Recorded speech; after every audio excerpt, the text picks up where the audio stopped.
like it was just that era of the internet where like people were like, "Oh my god, it's I think minor that's also Easter when, egg." like Nintendo love was at its highest when they're losing so much money through the year of Luigi, and like I think that was like Nintendo, not peak Nintendo, but peak audience engagement with Nintendo. If that makes sense. I think Nintendo's like doing pretty good. Like they're doing really good right now. Yeah, like financially they're doing good, but I feel like they don't have as much of a chokehold on like internet culture. I might also just have been really young. I remember the year of Luigi, my grandma got me new Super Luigi U, and then I beat the game, and I was like, huh, that was oddly similar to Mario Bros. U. I just never like put the pieces together. But why did they lose so much money in the year of Luigi? Was it just like Luigi, so people It wasn't necessarily that it was Luigi, it was the Wii U. Oh yeah, that was like the first. That was like year 2 of the Wii U, and nobody was buying it. And yeah, and with DS games, DS games didn't like cost that much, so it's just like even if you were getting a lot, it's like $30 at maximum. I think people think that like what was it? Luigi's Mansion 2 is probably the weakest of the 3. Really, I think it's the second best. I'm really nostalgic for the first one, and so I haven't played the first one, but even I can tell it's better than the second and third. And I didn't really like the third. The third one just kind of got repetitive. The first one has some issues. Like, there's a certain point in the game where boos get released into the mansion. Yeah, you open the trap door. Yeah, you open the trap door, and you have to find, like, all of them before you can, like, progress the game at a certain point. And it's just going into a room and finding them. And it's just a lot of, like, annoying, weird, tedious backtracking. I liked 2 because the boos were optional. They were there from the start. You just had to do special means to find them. They were like a kind of collectible of sorts. And they were also, like, really fun to find, too. But, like, I think 2's big issue was just, like, people didn't like the bosses. They weren't unique. Like, no painting ghosts. The ghost designs look more child-friendly, I guess. And I feel like that was the big issue. And with 3, they kind of went back to it, but then they just, like, somehow didn't do it right. My problem with 1 is, or with 2 and 3, like the reason I haven't really gotten into it is that like the first one has like an actual scary tone to it. Yeah, like it's unsettling. Like it has like a really great atmosphere, and the other like 2 and 3 especially looks really good. Like it's a very one of the Switch's like prettiest games. Are like I looked at the trailer for it and I'm like, dude, what the hell? Yeah. Like 2, it was on the 3DS, so they were limited, but like it still did its job. I like 2. It's my personal favorite, even though it's like probably the second best.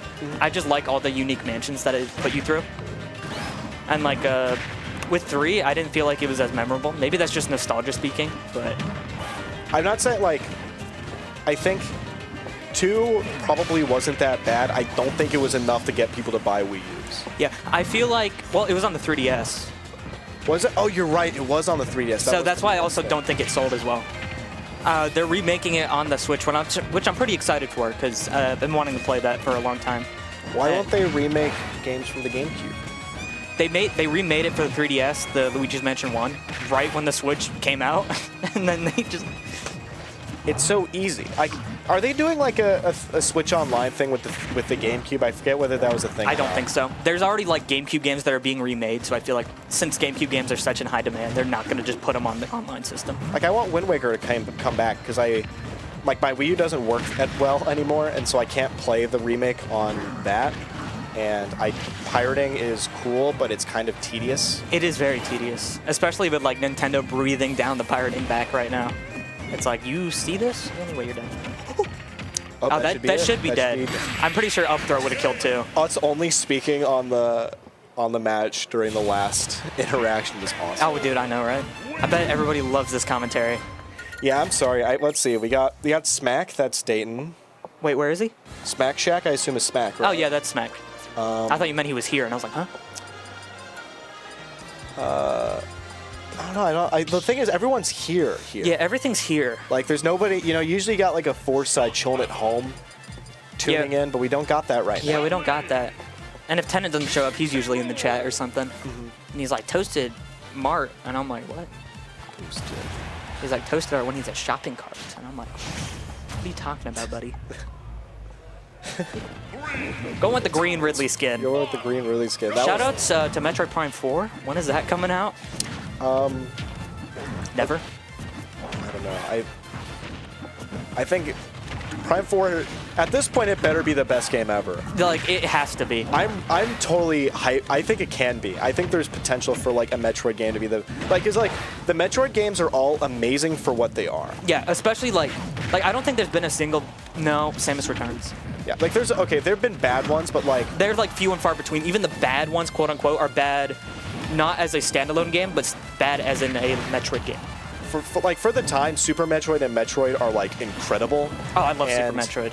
Like even like the newer ones like Dread are incredible for what they do. They're not Dread. They're not going to get you to play Metroid unless it's not like you're not already into that kind of game. Surprisingly, Metroid Dread actually did get me into the Metroid series, which I love that game with like my whole heart.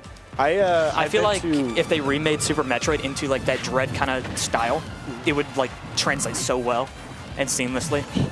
Schmorp, oh, that was such a great counter. Schmorp really loves the Metroid games, and whenever I'm at his place, whenever like the group of us are just hanging out, he'll just like boot it up, either like Super Metroid or Metroid Dread or the original Metroid on the Switch, and we'll just play it while we're doing it, and it looks so good. I think he actually beat Super Metroid within like an hour.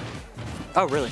It's not like a short game. He just like knows the route very well. Yeah, like it's probably a speedrun route. He probably doesn't do it like fast, but like he does it faster than most people would. But they kind of had the same like thing with Pikmin 4. Like they had to redo development, and everybody was like so worried for it to come out, and it turned out pretty well actually. And I'm like a big Pikmin fan. I love all the games. I still haven't gotten to the first area because I stopped playing it. But I really love Pikmin. It's one of my favorite Nintendo franchises. I want a new DK game though. New Donkey Kong Country. Like Donkey Kong Country specifically. Like that's why I went through like my DK phase for a while, because I was just trying to speedrun a bunch of Donkey Kong games, and ever since I was a wee lad, I've loved Donkey Kong. Like it's just one of my favorite platformers because it's so unique compared to everything else. I was born into a Super Nintendo Entertainment System household. Really? So I played a lot of Diddy Kong's Quest.